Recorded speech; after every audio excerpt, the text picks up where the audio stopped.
MDA Responde presenta el programa semanal Noticiario Docente.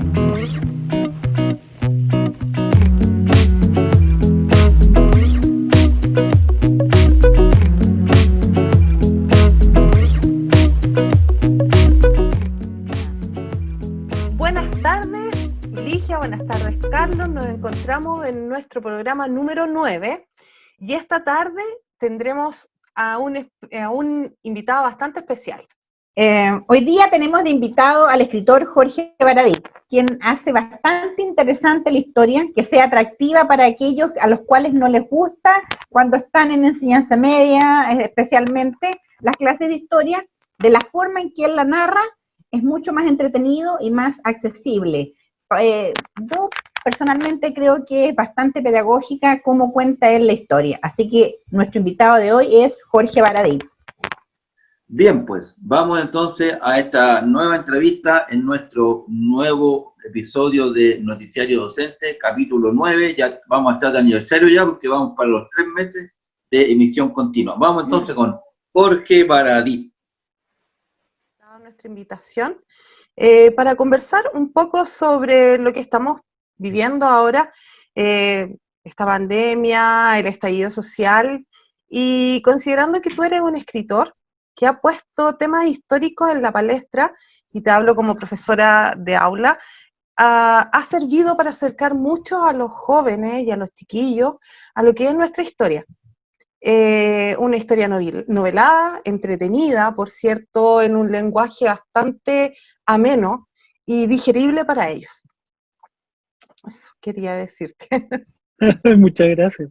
Es un poco el objetivo. ¿Sí? Cuando todo esto de Historia Secreta de Chile estalló el año 2015, a mí me llamaba la atención que académicos, directores o gente de los institutos de historia, de las facultades, se hubieran sentido interpelados o agredidos, cuando era evidentemente un libro de divulgación. De pronto me sentía un poco agobiado por personas que me cobraban normas APA o normas de, qué sé yo, sistema de citas y fuentes incorporadas en el texto, cuando evidentemente había habido una decisión editorial de evitar ese tipo de tecnicismos para que fuera más accesible. Me llamaba la atención, siendo que Premios Nacionales de Historia en algún momento han publicado libros en el periodo reciente de divulgación, sin citas, sin fuentes, con bibliografía, por supuesto, porque no son libros que estén destinados a la investigación, son libros que están destinados a la divulgación. Entonces esas herramientas eran innecesarias. Si bien es cierto, no es un libro técnico, sí es un libro muy serio y muy responsable justamente con las fuentes primarias, secundarias y con técnicas de la historiografía muy bien asumidas. No es una jugada tan irresponsable tampoco.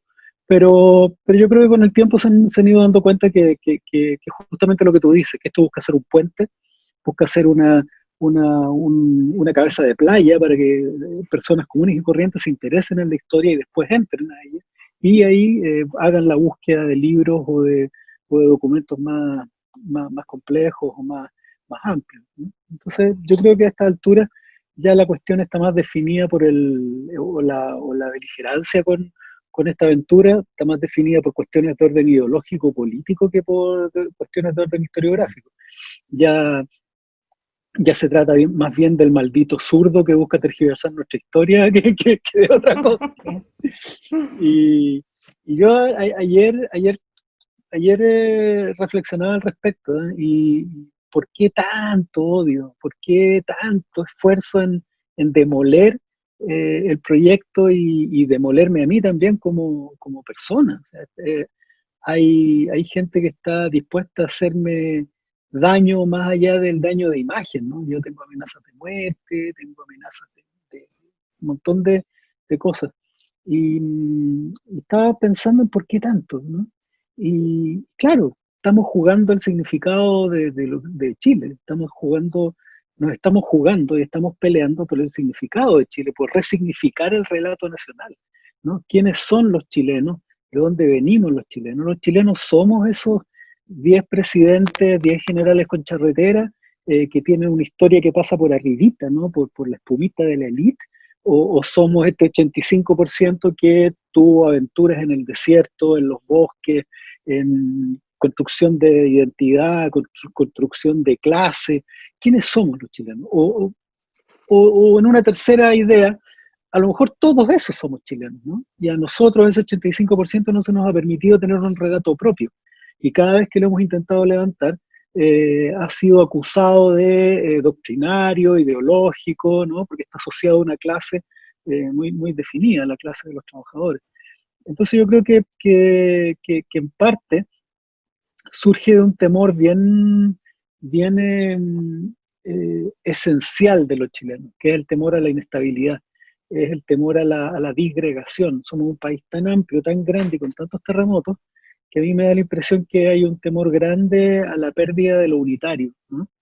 Por eso que a pesar de que hay 10 idiomas, seguimos jurando que en Chile solo se habla castellano, y a pesar de haber una cantidad enorme de pueblos y naciones, seguimos diciendo que Chile es un solo país con una nación y que el resto está tratando de destruir las bases de nuestro Estado, ¿no?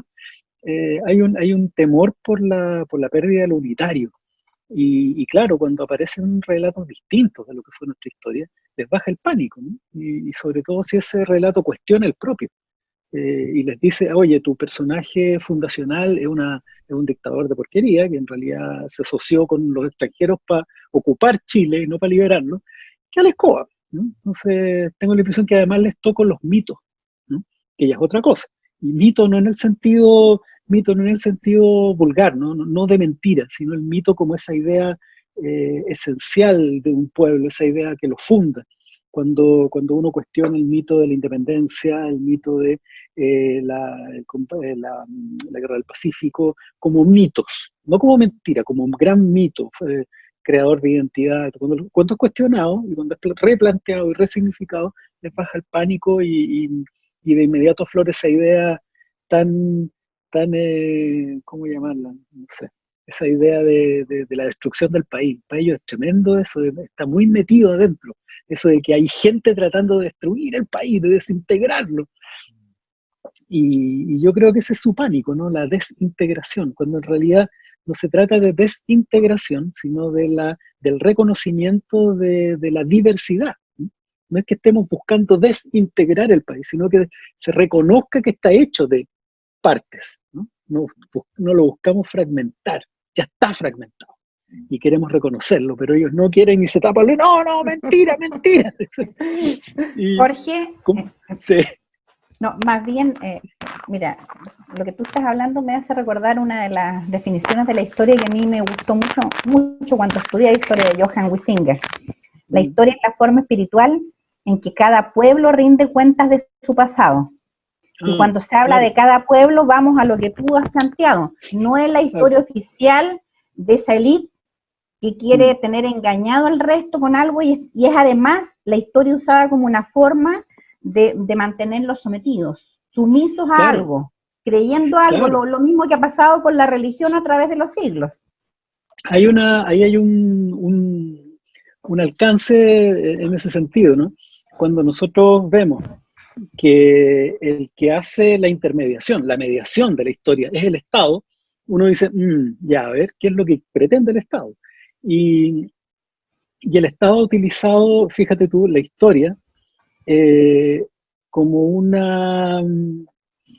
no ha sido tan inteligente, encuentro yo, en el uso de la historia.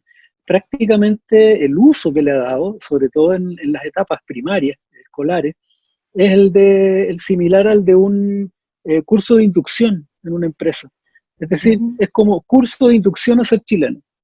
Y lo han utilizado de esa manera. Es decir, la independencia es lo que nos libera, nos separa del papá, ¿no? De la mamá. Es como la pelea adolescente de separarse del papá para empezar a ser uno. Ese uno se consiguió con la Guerra del Pacífico. Ahí terminamos de ser chilenos, Prat instala una cosa, y ha servido como le sirve a los niños para decir que somos mejores que los de al lado porque les ganamos todas las guerras, una cosa muy infantil, les ganamos a todos, ¿no?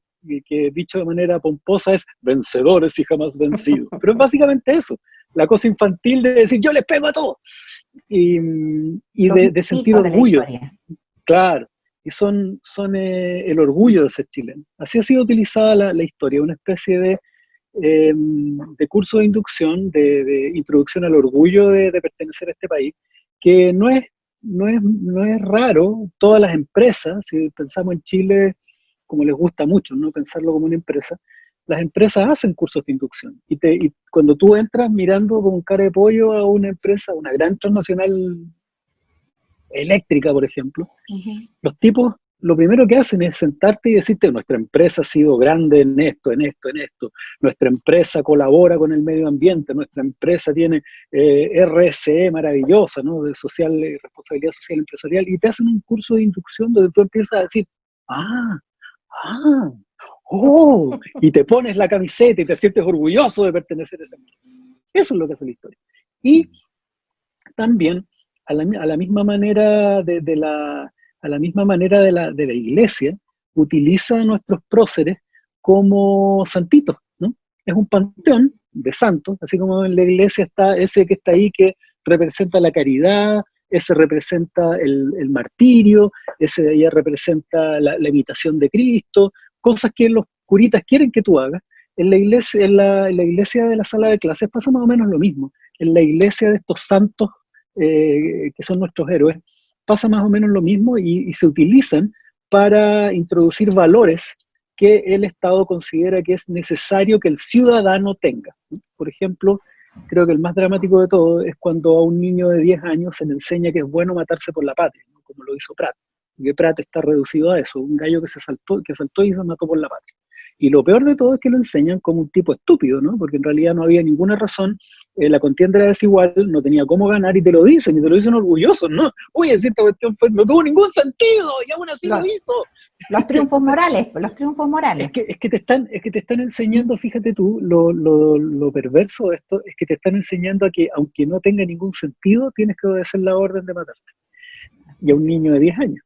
Entonces, a mí me parece que es un uso muy reducido de lo que es la historia, bien, bien pobre además. Pero el problema está en que la gente crece y no se enfrenta a momentos donde pueda reflexionar de una mejor forma sobre eso. La gente llega a los 18 años y claro, ya está aprendiendo a los 15, 14, ya está aprendiendo a Alessandri, ya está metido en el siglo XX. Pero esos momentos fundacionales sobre la creación de nuestro país no los revisa nunca más. Y llega a los 30, los 40, los 50, los 60 años y sigue creyendo que Chile se formó de esa manera y que los valores con los que se formó eran eso, ¿no? Y cuando, claro, uno llega y le dice algo que todos los profes de historia y todos los historiadores saben, solo que en un lenguaje más accesible, los tipos creen que tú estás tratando de engañarlos, porque le estás destruyendo sus íconos de infancia, le estás tocando su mitología. Ahí es donde los tipos se desesperan, porque es como tocarles una forma de religión a muchos de ellos. Y así tengo señores de 60, 70 años que siguen creyendo en el Bernardo Higgins de caricatura, siguen creyendo en el Manuel Rodríguez de caricatura, y que se enojan como si yo les estuviera tocando el poto a Cristo, ¿no? Si digo algo sobre ellos. Yo creo que eso es lo más grave que hay hoy. Oye, Jorge, respecto a lo que dices tú de ese ataque que te hacen a ti por esta visión poco ortodoxa de relatar la historia, no es nada tampoco novedoso, porque nosotros tenemos en nuestra historiografía, tenemos, por ejemplo, Aurelio Díaz Mesa, con sus relatos de Liborio, sí, claro que sí. Liborio Brieva con sus episodios nacionales. Entonces, claro. y el gran bestseller, Adiós al séptimo de línea, por lo cierto, de claro. que no tenía nada de histórico, que una vez yo sabía una persona X, no, si esa persona existió, y era un personaje que él había creado en la ficción. Claro. Entonces, claro. Yo lo que es hago... una forma de ver la historia más entretenida, pero obviamente que también la historia, ¿cuál es la verdad de la historia? Porque igual hay cosas que inventan, claro, yo lo que hago... inventar cosas en la historia. Exacto. Yo lo que hago es un punto intermedio entre Inostroza quizás y algún historiador por ahí. o varios historiadores, porque en realidad yo novelo, pero no invento, ¿no? Entonces, cuando a mí me preguntaban, oye, pero a mí me han dicho que hay cosas que son mentiras, porque ¿cómo vas a saber tú cuando yo contaba, me acuerdo, el instante en que Prat saltaba al abordaje? Y que claro, yo lo escribo y digo, Prat se tomó de la cuerda mirando al monstruo marino que se acercaba en medio del humo de la pólvora y los gritos de sus soldados. Apretó el pecho, dice, tomó el sable con la mano derecha, cerró los ojos y saltó, rodó por la cubierta y se levantó y sonaban sus zapatos mientras corría y las balas zumbaban alrededor. Obvio que eso no está escrito ni detallado de esa manera en ningún lugar, pero lo que estoy haciendo es novelar un momento histórico que efectivamente ocurrió. Efectivamente, Prat se puso en el borde de la Esmeralda, se tomó de una, agarró el sable y saltó. Se cayó, se paró y corrió. Lo que yo hago es algo que la historia no tiene y que no tiene por qué tener, porque de alguna manera está apegada a cuestiones de orden científico, ¿no? Es decir, no puede decir nada que no esté respaldado de alguna manera. Claro. Entonces yo lo único que hago es la historia, al querer ser una forma de ciencia, tiene que ser el paso número uno de cualquier proceso científico, que es distanciarse del objeto de estudio, ¿no? Se distancia y lo mira de lejos, y lo mira además desapasionadamente. Bueno, eso pasa en los libros de historia. Lo que yo hago es todo lo contrario, es pongo al lector en el lugar, pongo al lector en la Esmeralda, hago que sienta el dolor. ¿Y por qué lo hago? Porque yo estoy queriendo que las personas comunes entiendan de qué se está hablando. No quiero que lo entiendan acá, quiero que lo entiendan aquí también. Entonces, ahí es donde cuando tú los pones en el lugar usando herramientas de la narrativa, es cuando ellos sienten efectivamente el peso de la guerra, el peso de la muerte, el peso del dolor, el peso del valor para estar ahí parado y hacer lo que hicieron, por ejemplo, usando un momento de nuestra historia que es conocido por todo el mundo. Entonces, en el fondo yo lo que estoy haciendo es agregarle valor narrativo a los hechos. Lo que nunca hago es cambiar los hechos, ¿no?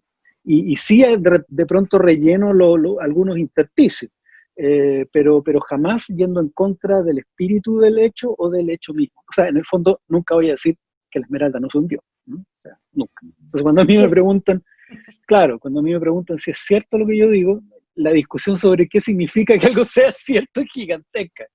Lo que les puedo decir es que está apoyada en archivos, documentos, fuentes, y no hay mentira, al revés, no hay mentira en lo que digo. Entonces, un poco por ahí va. Y el objetivo de todo esto tampoco es solamente contar la anécdota, ¿no? Porque anecdotarios de historia han habido muchos. Uh-huh. A mí no me interesa contar solo la anécdota. Lo que yo hago es utilizar un truco. Yo engaño a la gente con este truco. Como esto es internet y alguien ve esto, seguramente va a cortar ese pedazo y lo va a decir, ven cómo va a ir, que es lo que me pasa siempre, ¿no? Pero en el fondo lo que quiero decir es que, a ver,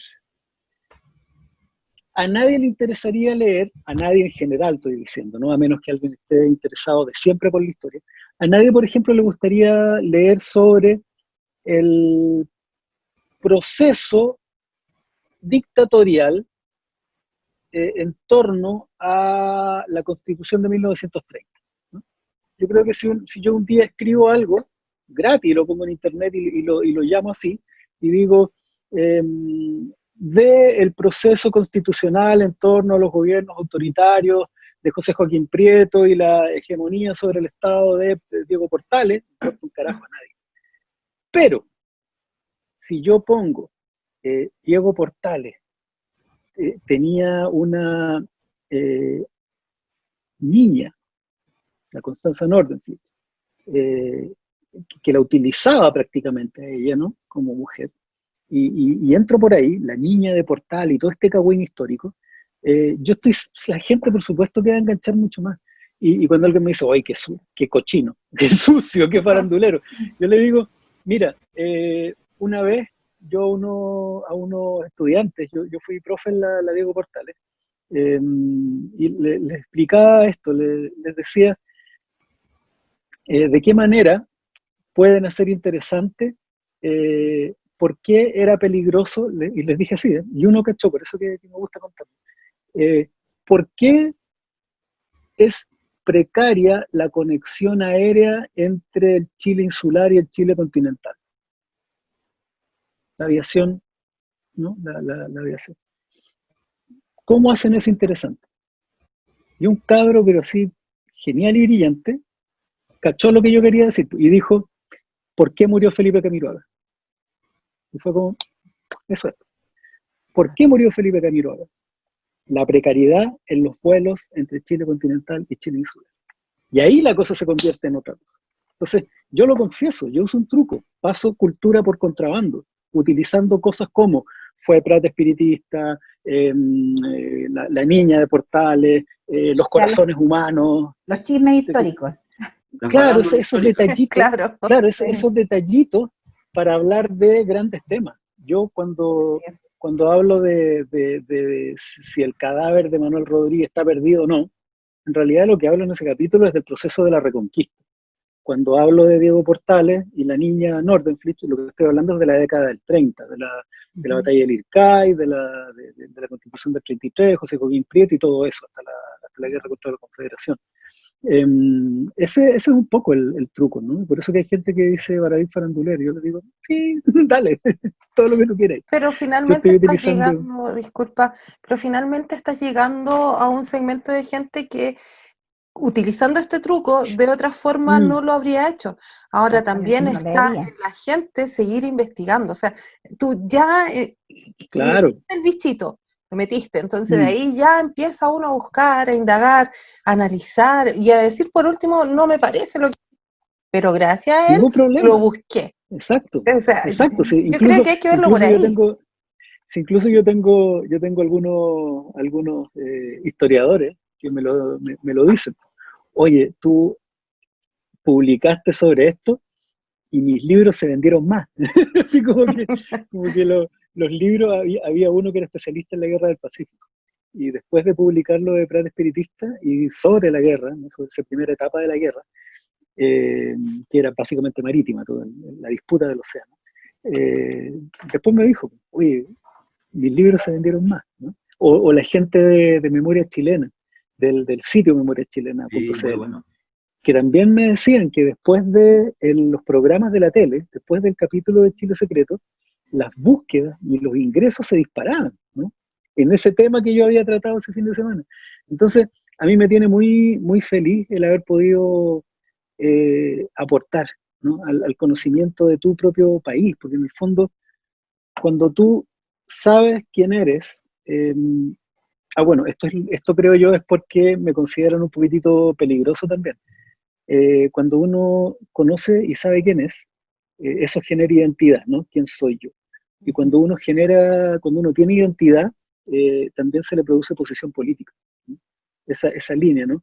Conocer te produce identidad, y la identidad te empieza a definir políticamente. Es decir, ¿quién soy yo? Soy nieto de minero. Entonces yo soy un trabajador, soy hijo de trabajadores que vivieron estas cosas. Entonces tomo una posición política frente al tema de los trabajadores. Y eso me puede llevar a la acción, es decir, a participar de algo. Ya sé que yo voy a ir a esa marcha, voy a entrar a este lugar o voy a insistir en tal punto. La historia es peligrosa por eso. La historia produce identidad, y la identidad produce posición política. Por eso de repente... Conciencia, produce conciencia. Es una de las cosas que tú planteabas cuando se peleaba por las horas de historia. Pero por supuesto, si cada vez que se echa mano de la historia para cortarla, para eliminarla, qué sé yo, para procesarla en otros subproductos menores, lo que se está buscando es eso, ¿no? La pérdida de identidad, la pérdida de conciencia histórica. Hoy día, si tú te fijas, una de las grandes gracias del estallido es que la gente ya no está solo peleando, que es una diferencia, encuentro yo, importante con el proceso de movilizaciones del año 2011. Este año, este proceso, este estallido social, tiene al ciudadano como un ciudadano consciente de ser sujeto histórico. Es un ciudadano que vota la estatua de Diego Portales, que vota la estatua de Cornelio Saavedra, es un ciudadano que interpela históricamente el proceso, que habla de 30 años, que habla de 47, que habla de que siempre 200 años qué sé yo, de esclavitud. Y hay interpelaciones históricas súper interesantes en este proceso, en el estallido social del 2019. Oye, Jorge. No, disculpa. Y la mezcla. ¿Qué opinas sobre la mezcla estallido social y pandemia? ¿Qué podría generar esta mezcla? ¿Qué crees tú? Yo creo que la gran gracia de la pandemia, si es que, por supuesto, dentro de la tragedia que tiene alguna, es que algo que todos hemos podido ver, ha confirmado que lo que se levantó como bandera de lucha en octubre del 2019 es absolutamente cierto. O sea, hemos tenido la confirmación empírica de todos los reclamos sobre salud, previsión, educación, qué sé yo, derechos civiles, derechos sociales que estábamos reclamando en el 2019. Recuerda que el 2019 en algún momento se nos llegó a decir que reclamábamos de llenos, que era un problema, dijeron algunos, entre ellos el glorioso Carlos Peña, incluido, dijo que esto se trataba del mareo del éxito, ¿no? Que en realidad era un país tan exitoso, este oasis de América Latina del que hablaba Piñera, que queríamos más, ¿no? Libertad y Desarrollo llegó a decir la estupidez que lo que pasa es que la gente estaba reclamando que quería más modelo, ¿no? Más modelo, que eso salió a reclamar a la calle. Y bueno, perfecto, porque cuando se producen estos estallidos siempre hay una investigación posterior, ¿no? Cuando hay una explosión, está todo el humo ahí, cualquiera puede sacar cualquier conclusión. No, sabéis que fue esto, fue lo otro, un volcán, una bomba, cualquier cosa.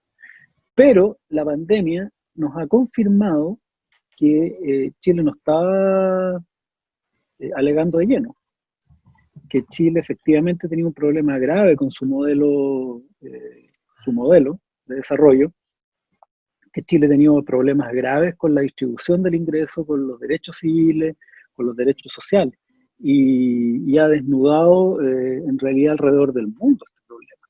Los países más neoliberales son los que han tenido mayor incidencia de muertes, contagios, los países más winners, más dentro del modelo, no solo en términos políticos y estructurales, sino también como el espíritu, han sido los más dañados. Yo creo que la gran combinación entre el estallido y el modelo es que primero fue la teoría y después la práctica.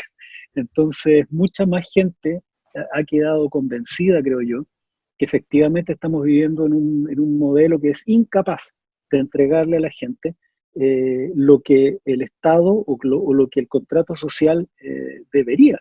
El contrato social te promete que si tú te sumas a la sociedad, si tú trabajas, si tú respetas las leyes, si tú formas familia de algún tipo, o si tú entras en alguna forma de producción o de aporte, ellos te van a proteger la vida, te van a proteger la integridad, tu salud y la educación de tus hijos, un montón de cosas, ¿no? Bueno, nada de eso ocurre, nada de eso ha ocurrido. Cuando el año 2011 la gente salió a la calle, y aquí yo tengo una salvedad, ¿no? Con la gente que dice que esto es la segunda parte. Yo creo que no es la segunda parte, sino más bien el 2011 lo que fue una forma de despertar, pero no inspirada en lo mismo. El 2011 a mí me dolió mucho cuando me di cuenta que la gente estaba saliendo a la calle no para un país más solidario, sino, estoy hablando en general, no de los estudiantes. La gente salió al 2011 a la calle a pedir un pedazo de la torta. Salió a pedir que se repartieran las utilidades, no a cambiar el modelo. Salió a eso, salió a repartir. Por eso que el año siguiente, ese fue el error de lectura que tuvo en parte el gobierno de Bachelet. Al año siguiente yo hablaba con la Valentina Quiroga una vez, y me decía que cuando la gente, y esto les atañe por supuesto a los profes, cuando empezaron las discusiones, bueno, como queremos un Chile más igualitario, mejor para todos, vamos a eliminar los colegios subvencionados. Y yo les cojo, porque efectivamente la gente no quería un país más solidario, no quería que le mezclaran a su hijo con el más pobre, con el más rotito. No, sabes que lo que yo quiero es que tú me conviertas a mí en colegio mejor. Entonces, este estallido es distinto. Este estallido es una maduración después de 8 años, una maduración, creo yo, de esta idea, ¿no? Que es el modelo el que está mal, y que Chile requiere un cambio no solo estructural, sino espiritual y cultural.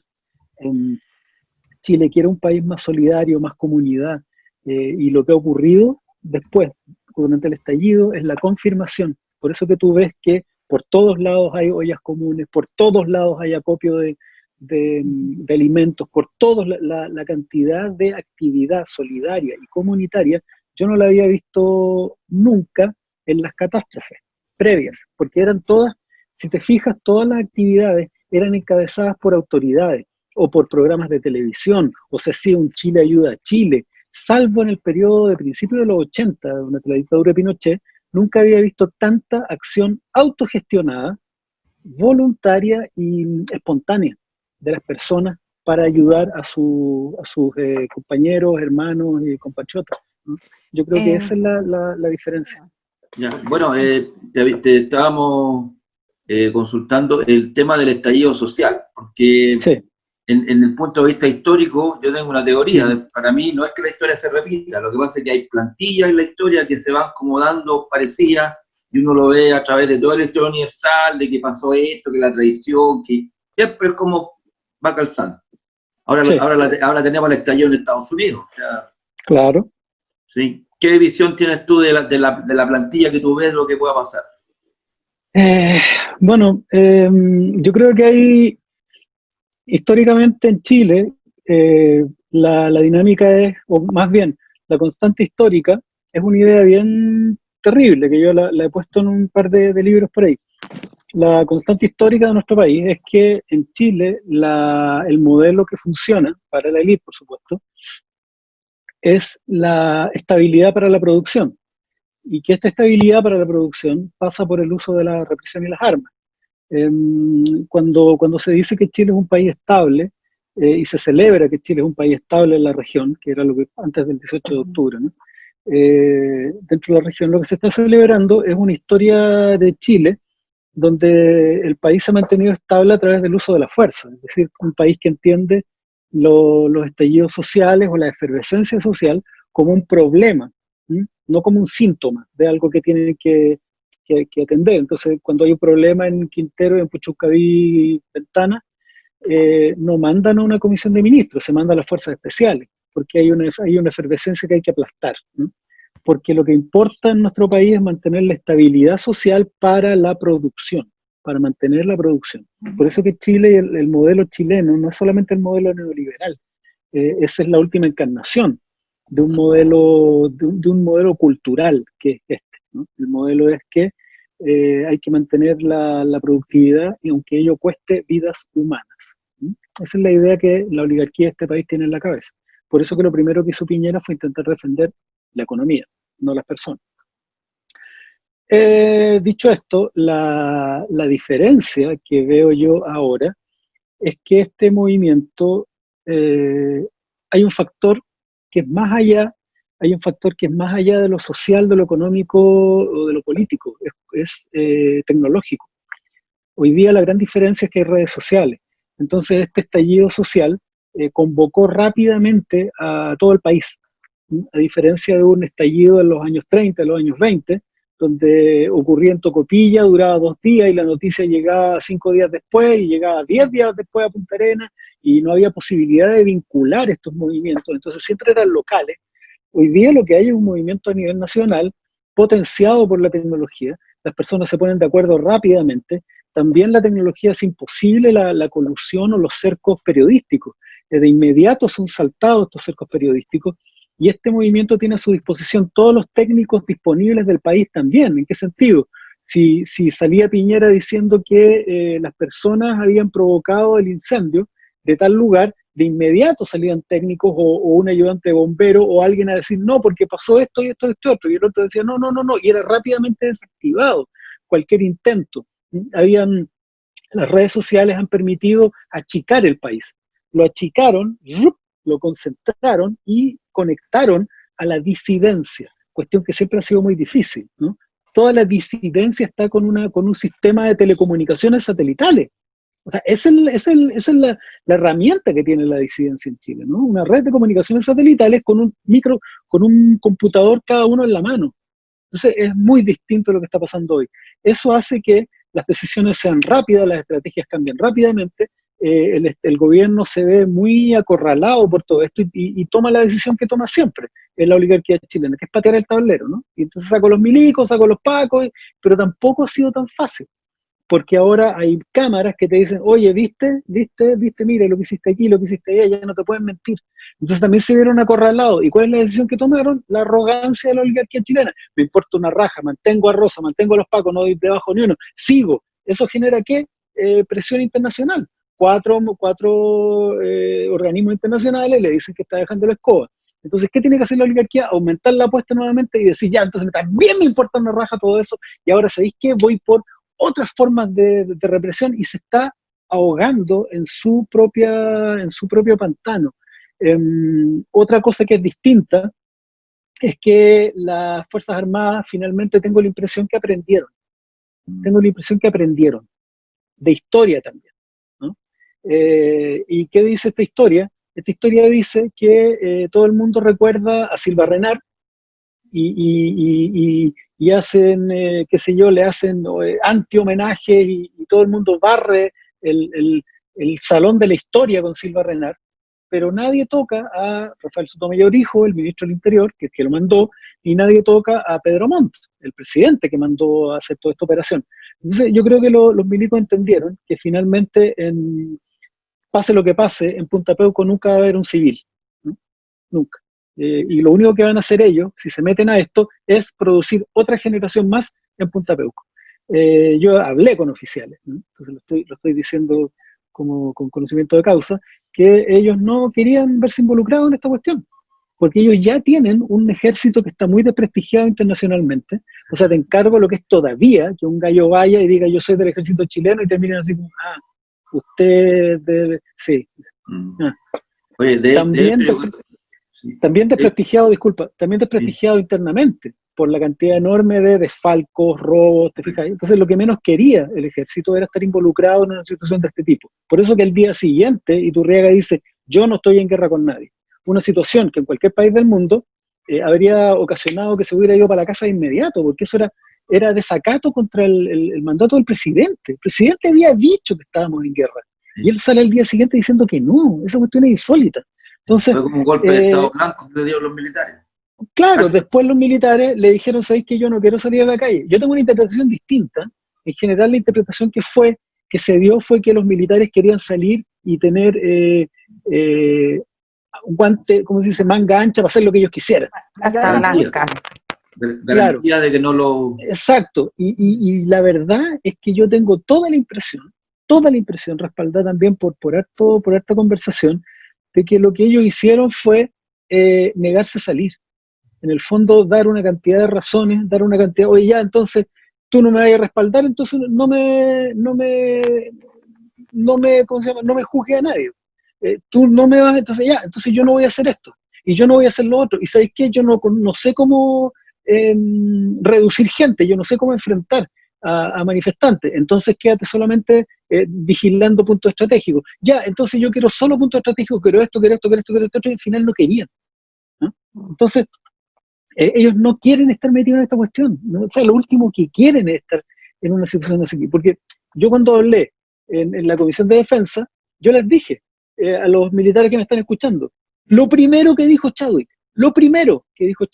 cuando terminó la primera etapa de violaciones de los derechos humanos fue, yo no tengo ninguna responsabilidad. Lo primero, el año pasado. Entonces yo les dije, si ustedes quieren criar otra generación más en Punta Peuco, denle, sigan, ¿no? Y por eso que Piñera, porque siente que no cuenta con el apoyo irrestricto del ejército, es que inventó esta ley de protección de infraestructura crítica, que le da la autorización a él, sin preguntarle a nadie, ni al Congreso, ni al COSENA, es decir, ni a los militares, si puede o no sacar militares a la calle, ¿no? Que es esta ley que le permite sacar a discreción militares a la calle. Y lo que está haciendo ahora también con la ley de inteligencia, que es una ley de inteligencia que le permite a él utilizar recursos del ejército sin preguntarle al ejército, ¿no? Recursos de inteligencia para investigar organismos nacionales, es decir, la inteligencia del ejército no utilizada contra nuestros enemigos o vecinos fronterizos, sino que contra su propia gente. Esas leyes que se está tratando de auto-otorgar Piñera es justamente porque no tiene el apoyo completo del ejército para sus aventuras, ¿no? Además que el ejército no es que sean santos, también son sectores bastante ultras y no están conformes con la conducción que tuvo Piñera. No se explica de otra forma que haya llegado al 4%, ¿no? Al 3%. Es porque el otro lado también le quitó el apoyo. Entonces, esta plantilla de la historia de la que tú me preguntas está coja hoy día. Tiene todas las características, un alzamiento, se está buscando nuevamente democratizar nuestra democracia, porque eso es el problema que tiene nuestra democracia, que no es democrático. El camino histórico del pueblo de Chile ha sido por democratizar la democracia de este país. Existen todos los ingredientes, pero no está el final, no está el que siempre ha determinado nuestros procesos históricos, que es el gran pateado de tablero y la sacada de pistola, que es lo que define, ¿no? Y al final, bueno, tiramos los milicos a la calle, matamos gente y se acabó la cuestión. Esa parte es la que hoy día le falta, y esa es la parte que a mí me llena de esperanza. Finalmente, hoy tenemos un movimiento tan grande que no es controlable militarmente, creo yo. O sea, de la manera como se hacía usualmente. La única forma en que se podría controlar militarmente esta cuestión es con un golpe de Estado, que el ejército tomara el control del país, completamente. Y esa cuestión tampoco, no está el horno para esos bollos, no está. Esa es la gran esperanza. Y si la gente se conduce ordenadamente, porque la gran excusa siempre para la intervención violenta es la violencia, si la gente se conduce más ordenadamente con posterioridad al levantamiento de las cuarentenas y el término de la pandemia, yo creo que las cartas están echadas. La única carta que nos falta es la de los partidos políticos de oposición, porque como es a través de ellos que se hace la elección de los participantes de la Convención Constitucional, si ellos no van unidos en una sola lista, se van a disgregar, van a pelear entre ellos y los que van a ganar van a ser los de la derecha, porque ellos sí van en una sola lista. Entonces lo que va a terminar pasando es que en el último momento nuevamente la oposición va a dar la cacha, con su permiso, y vamos a terminar con minoría, teniendo el movimiento más mayoritario de la historia, vamos a tener minoría en la Convención Constitucional, porque ese grupo no va a haber estado a la altura. Ese es mi temor. Ahí está el talón de Aquiles de esta cuestión, ¿no? Eso. Bueno, te agradecemos tu presencia en nuestro programa, Jorge. Yo feliz. Interesante, a mí me agrada mucho porque siento que de la forma que tú expresas las cosas tiene mucha llegada a la gente común.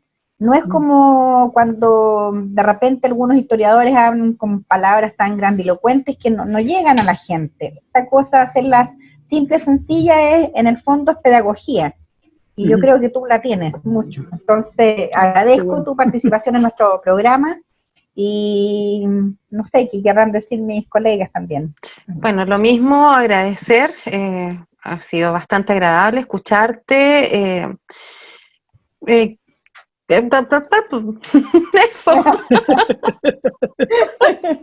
Y nada, ojalá poder contar contigo para un próximo programa, para seguir conversando.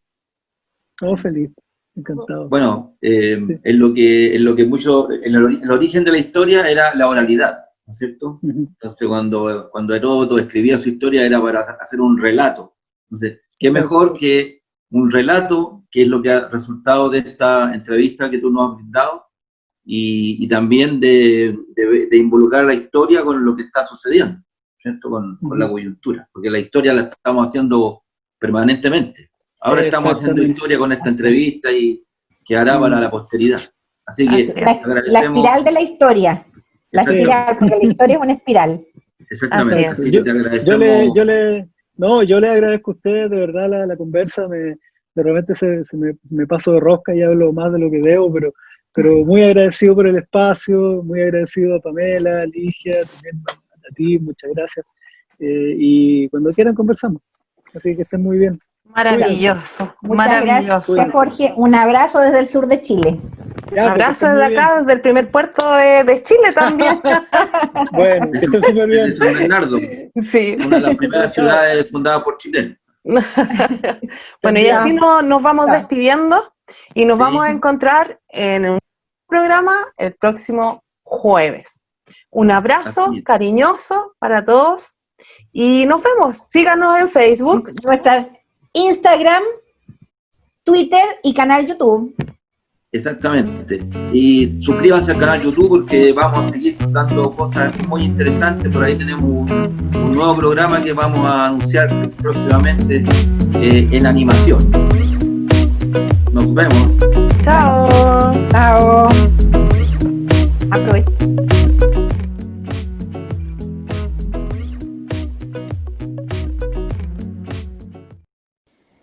Este programa fue presentado por MDA Responde, del Movimiento Docente Autónomo, Unidad, Fuerza y Acción Docente.